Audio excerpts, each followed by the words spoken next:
여러분 안녕하세요. 7월 22일 여의도 펀드매니저TV 금일시장 전망 및 투자 전략 시작하도록 하겠습니다. 네, 새벽에 끝난 미국 주식시장이 강한 상승세를 보이며 끝이 올라가며 오늘도 우리 또 희망을 밝혀주는 그런 모습으로 장이 끝났습니다. 결국 살아남는 자가 전리품을 가져간다. 제가 여러 번 이야기했죠. 시장에서 지금 지치거나 쓰러지거나 떠나면 안 된다. 반드시 오래 버텨서 살아남는 자가 그나마 작은 전리품이라도 가져갈 수 있다. 이 진리를 여러 번 여러분들에게 강조를 했죠. 확실히 지금 베어마켓 랠리에 들어와 있는 것은 사실인 것 같습니다. 바닥을 탈출하는 그런 강한 상승세가 나타나는데 문제는 베어마켓 랠리라는 거죠. 베어마켓 랠리는 일시적인 하락 장세에서 나타나는 일시적인 상승 장세일 뿐이지 V자 반등으로 지속적으로 가는 그런 장세가 아니기 때문에 또한 한계가 있다. 하지만 그 한계를 느낄 때까지는 일단은 먹어야죠. 이걸 먹어야 하반기에 현금을 가지고 새롭게 올라오는 테마를 또 고래를 사냥할 수 있는 그러한 작사를 만들 수 있는 거죠. 일단 누리시기 바랍니다. 오늘 뭐 나쁠 것 같지는 않지만 금요일이라는 시간적 특징으로 인해서 올라오면 좀 이익 실현 물량도 나올 수 있는 윗꼬리를 달고 내려오는 부분을 좀 조심할 필요는 있다.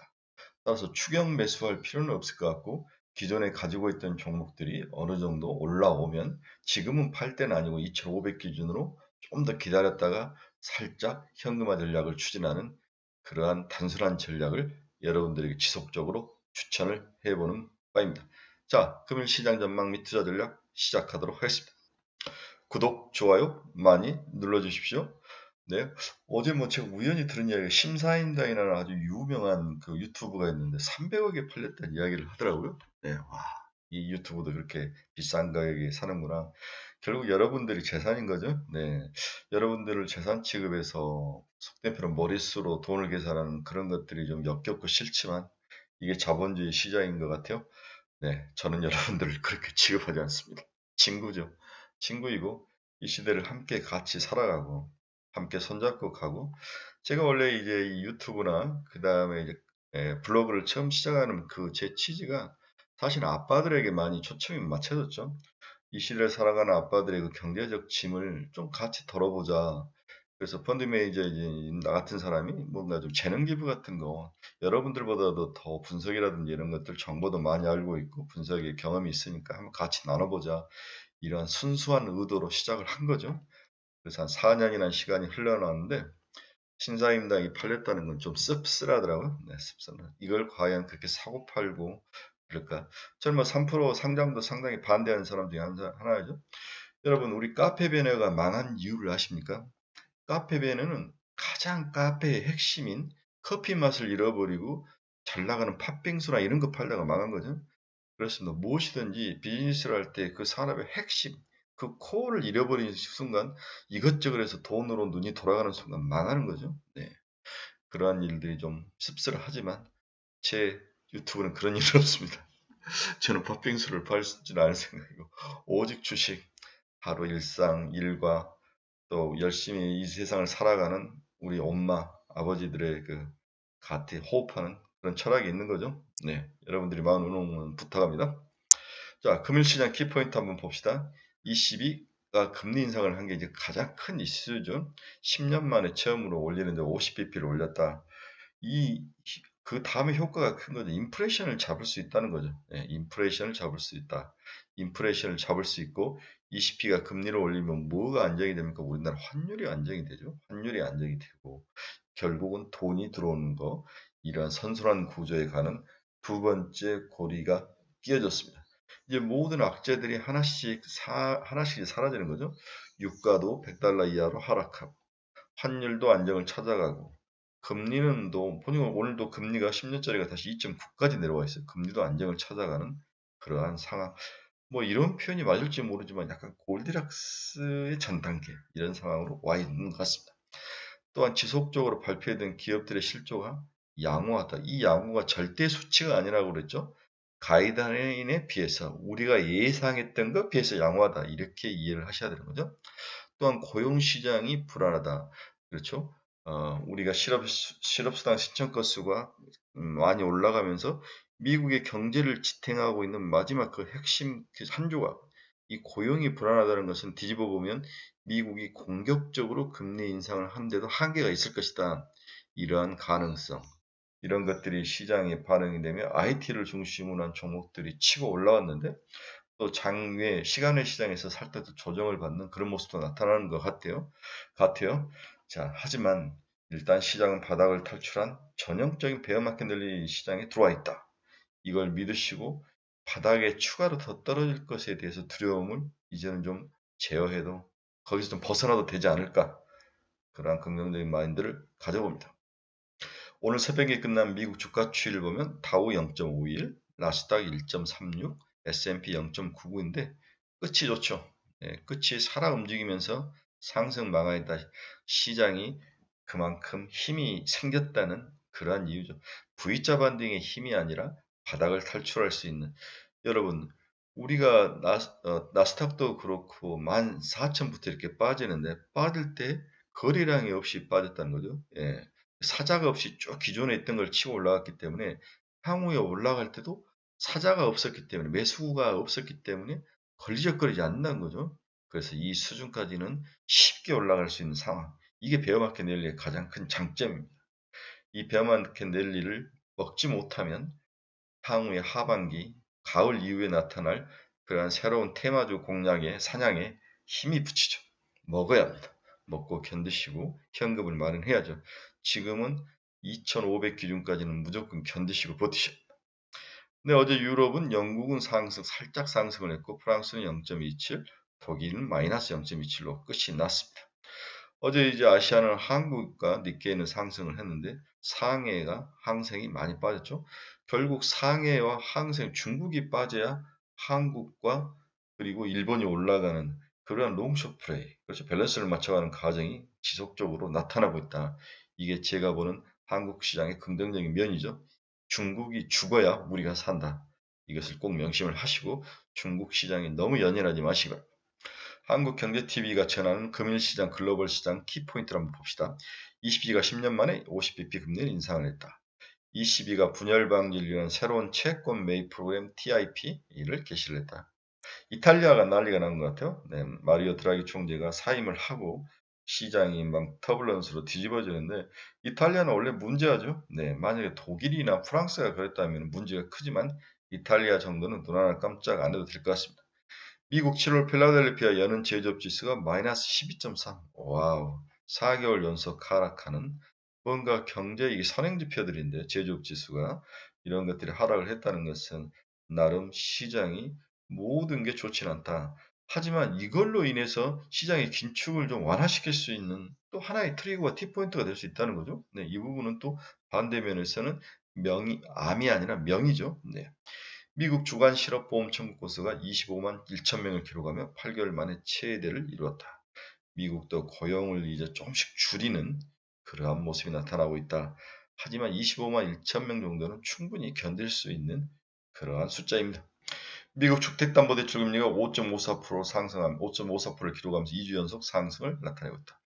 주택담보대출 금리는 서민들의 소비에 가장 큰 영향을 미치죠. 우리도 그렇지만 은행 대출금리가 올라가면 소비를 줄이죠. 학원비 줄이고 외식비 줄이고 배달음식 줄이고 엄마들 허리띠 졸라매고 화장품 덜 사시고, 그렇죠? 어디 여행 덜 가시고 이런 분들이 나타나는데, 주택담보대출 금리는 시장 서민금리의 실필줄에 가장 큰 영향을 미치죠.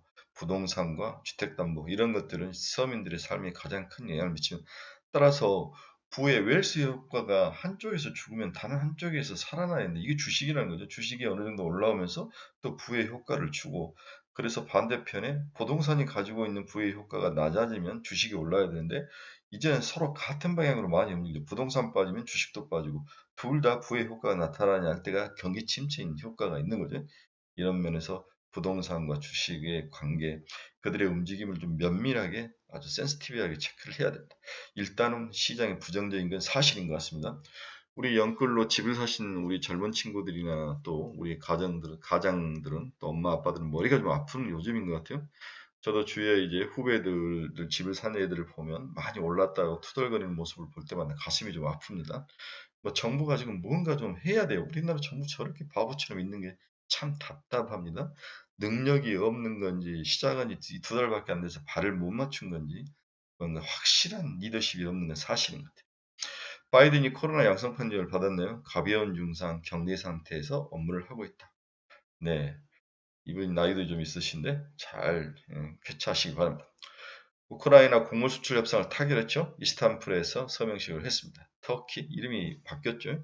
터키가 하면서 타결을 했는데 이렇게 하면 오늘 곡물 가격이 또 굉장히 많이 하락을 할 것 같아요. 이러면 또 뭐가 유리합니까? CPI 결국 인플레이션을 더욱더 추가 하락시키는 그러한 모습이 나타날 것이다.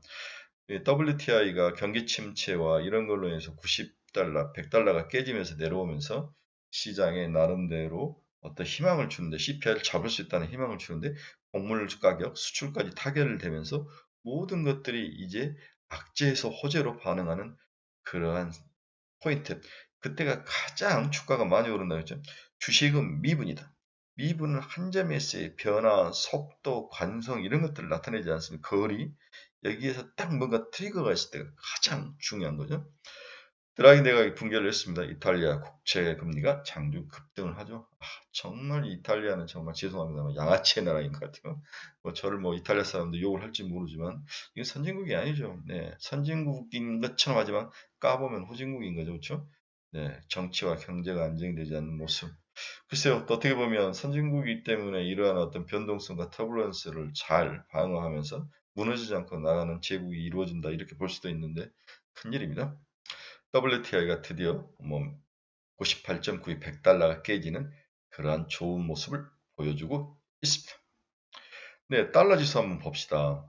유럽이 이제 금리를 올리면서 달러 약세, 유로 강세가 되다가 또 장 막판에 네, 또 니카르도가 뭐라고 한마디 한 것 같아요. 네, 그러면서 다시 달러 강세, 그 다음에 유로와 약세가 다시 원위치로 돌아왔는데 일단 달러 지수가 109까지 갔다가 106.62까지 하락하는 그러한 모습을 보이면서 달러가 약세로 돌아섰다는 거죠. 반대편에 있는 통화가 강세로 돌아선다. 그러면서 최근에 우리나라에 외국인 자금들이 조금씩 들어오는 그런 모습이 보이죠. 네. 좀 105, 102까지 이 정도까지는 하락을 해줘야 워낙 강세. 그래서 외국인 자금이 돌아오는 시장. 그 초창기에 지금 한국 시장에 있다. 그때가 주가가 가장 많이 반등에 올라오는 거죠. 이 점을 꼭 명심하시고 시장을 떠나시면 안 됩니다. 현재 이제 금리 움직임이 시장의 주요 팩터에서 좀 벗어나 있는데 2년짜리가 14bp나 빠져 있고 5년짜리는 17bp, 3년짜리는 13bp나 빠진 그러한 모습이 나타나고 있네요.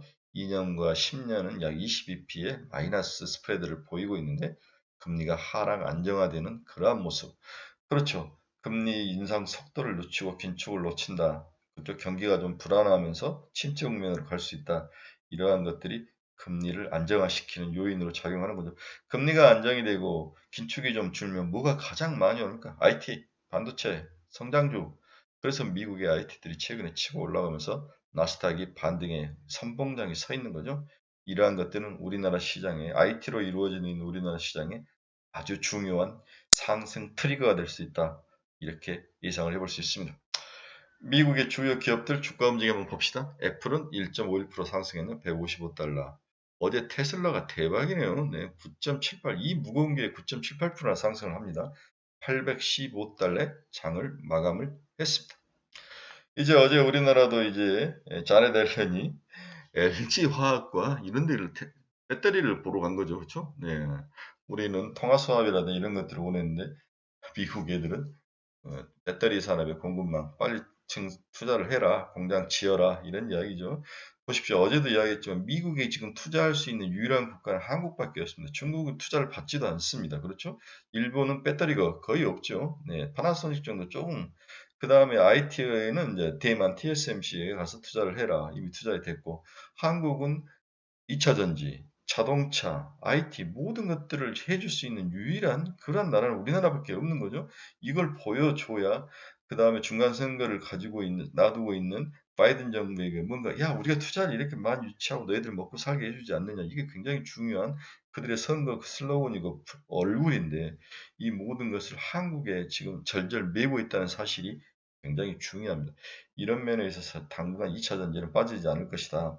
어제 그래서 LG화학이 크게 치고 올라왔죠. 여기에 이제 상신 EDP처럼 말레이시아의 삼성 SDI가 원통형 전지를 만들 수 있는 공장을 투자를 하는데 이게 2170으로 이렇게 자동차, 전기차에 들어가는 4680 같은 게 아니고 우리 뭐 전동공구, 뭐 전기자전거 이런 데 들어가는 건데 이게 이제 수익이 어마어마하게 많이 나는 거예요. 수익 측면에서는 이게 훨씬 많이 나서 그래서 테슬라의 초창기에 원통형 배터리 공급을 삼성이 좀 거절을 했던 거죠. 하지만 지금은 4680까지 다 만들어 놓은 상태에서 시운전이 끝나고 이제 콜 테스트만 놔두고 있던 것 같은데 제가 봐서는 충분히 밴더에 들어갈 수 있을 것 같습니다. 이런 면에서 원통형 배터리는 향후에 굉장히 삼성 SDI라든지 글로벌 시장에서 중요하다. 또 리비안 근처에 공장을 짓는데 리비안은 삼성 SDI 아닙니까? 그렇죠. 에코프로 BM, 에코프로 BM, 그다음 상신 EDP, 신흥 SEC, TCC 스틸 이러한 원통형 배터리에 대해서는 꾸준히 이제 시총이 2,500억, 3,000억밖에 안 되는데 얘들 5,000억까지 충분히 갈 수 있다는 거죠. 이러한 우상향할 수 있는 고래, 큰 고래는 하지만 작은 고래, 확실하게 우상향하는 것들은 사서 묻어놓고 견디셔야 합니다. 리비안도 4.25% 상승했습니다. 34달러, 마이크로소프트 0.98% 상승, 엔비디아도 1.36% 꾸준히 엔비디아하고 올라오는 180달러까지 올치고 올라오는 그러한 모습을 보여주고 있습니다. 일단 엔비디아는 200달러를 회복하는 게 1차 목표인 것 같습니다. TSMC 한번 봅시다. 1.42% 상승해서 87달러, 마이크론 테크놀로지도 63달러, 0.54% 상승했네요. 메타 플랫폼스도 0.04 거의 파에서 183달러. 노블록스도 2.85% 상승해서 41달러. 노블록스는 빨리 50달러 회복을 해야 되죠. 어제 메타 관련된 종목들이 좀 올라오다가 알체라, 뭐 바이브 컴퍼니, 뭐 이런 종목도 자이언티스도 올라오다가 또 윗꼬리를 달고 무너지는데 좀 안타까운 거죠. 우리 친구들이 좀 많이 들고 있는 이러한 종목들 좀 강하게 한 20%씩 몇 번 쳐줘야 이게 좋은데 하지만 바닥을 탈출할 그러한 너무 과하게 하락한 종목의 일종이기 때문에 지금은 방법은 없습니다. 견디셔야 됩니다. 견뎌서 자기 손실의 안까지를 지금 40% 정도 나는 것 같은데 20%대까지 견디신 후에 손실이 한 20%에서 15% 정도에 올라오면 그때 이 손실을 좀 해야죠. 실현을 해서 현금을 좀 마련하는 전략. 그때까지는 견디셔야 합니다. 충분히 올라올 수는 있을 것 같아요. 둔탁하게지만은 윗꼬리를 달 수 있지만 오늘도 좀 상승하는 그런 기운이 좀 있었으면 좋겠습니다. 자, 비트코인은 23,000달러를 지나가고 있습니다. 자, 마지막으로 금일 시장 결론 한번 봅시다. 오늘 시장도 나쁘지 않을 것으로 전망된다. 하지만 금요일이라는 어떤 시간적인 요인으로 해서 윗꼬리를 달고 내려올 확률이 있기 때문에 추격 매수는 좀 금하자. 파실 분들은 아침에 일찍 파시고 사실 분들은 참 막판에 사는 것도 나쁜 생각은 아닌 것 같다. 일부 종목들의 바닥 탈출이 윗꼬리는 특징은 인해 그 강도가 예상보다 낮으나 방법은 없다. 일단 순환매를 간절히 바라며 기다리는 수구리 전략에는 방법은 없습니다. 메타버스, 게임, 코인 이코노믹, TCP, 에코프로 PM 등 그동안 우리를 좀 나락에 밀었던 종목들이 오늘도 강한 상승이 이루어지길 간절히 바라면서 버티는 거죠. 네, 에코프로비엠도 어제 바닥을 좀 탈출하죠. 124,700원이라는 무상증자 가격이 굉장히 중요한 가이드라인인데 여러 번 이야기했죠. 에코프로비엠은 그 많은 물량을 소화해내는 손바뀜이 좀 필요하다. 124,700원, 13만원까지 갈 때까지는 지속적으로 물량은 나올 수 있다. 뚝심이 좀 필요하다. 3분기는 LNF가 더 실적이 좋을 것 같아요. 그래서 에코프로 PM 약 시총 15조까지 지금 12조 정도인데 13조, 14조 올라오면 좀 팔아서 LNF로 조금 갈아타는 것도 나쁘진 않다. 오늘도 우리가 보는 잡주들이 순환매로 돌아올 것이다. 어제 내가 상승 상위권을 보면 이 바닥에 30년이 있었는데 사보지 않는 종목들이 70%더라고요. 이름만 알고 있고 사보지 않은 종목. 심지어는 무하는 종목인지도 모르는 거죠. 지금 이제 코로나가 굉장히 크게 유행을 하니까 다시 이제 집에서 하는 인터넷 강의 이런 것들이 뜨는데 이런 것들은 크게 뜰 수가 없죠. 올라가다 말 정도 단타 매매인데 또 쫓아가면 하락할 확률이 있기 때문에 주의하실 필요가 있습니다. 이런 경우는 선별하셔야죠. 90%는 기존에 물렸던 거 존버 기다린다. 한 10% 정도 가지고 시장에서 혹시 사고 싶다면 제 눈에 들어온 것은 코스모와 상신 EDP, 이마트, 롯데쇼핑 정도는 한번 들어가서 사볼 만하다. 하지만 목표 수익률은 단타로 들어가면 10% 수준이다. 이 정도 올라오면 베어마켓 랠리가 어느 정도 마무리되지 않을까. 10% 먹으려고 들어가냐? 그렇다고 뭐 이것저것 사지 않고 가만히 있으면 또 소외감을 느끼시는 거죠. 네, 이런 것들을 잘 조절하는 그러한 포트폴리오 전략이 필요한 것 같습니다. 자, 내일은 우리 스터디 모임을 합니다. 여의도 정경정회관 2층에서 정말 열정을 가진 순수 스터디 모임입니다. 여러분들 관심 있으신 분들은 댓글에 달아주시면 제가 안내를 해드리겠습니다. 우리 스터디 모임이 한 4년을 해오는데 매달 한두 번씩 모여서 꾸준히 공부하고 연구하고 서로 좋은 조언해주고 종목 분석하고 그런 의미 있고 전통 있는 모임입니다. 여러분들의 많은 관심 바랍니다. 즐거운 주말입니다. 멋지고 즐겁고 행복한 그런 하루. 그렇죠? 소림사에서 물을 깎고 물을 다시 단무지를 만드는 그 지루한 반복의 연속, 루틴의 반복의 연속인 시간이지만 내가 투자한 종목에 대해서 보고 떠보고 눈이 닳도록 계속 지속적으로 관심을 갖고 지켜보고 찾고 이러한 루틴을 지속적으로 반복하며 이겨내는 그러한 소림사 주방장의 훈련의 모습을 꼭 기억하시면서 주식은 디지털이 아니라 아날로그라고 그러겠죠. 밑 빠진 독에 물을 부을 수 있다라고 확신이 있는 사람만이 주식을 해서 돈을 벌 수 있습니다. 즐겁고 멋진 주말이 되시기 바랍니다. 여러분 감사합니다.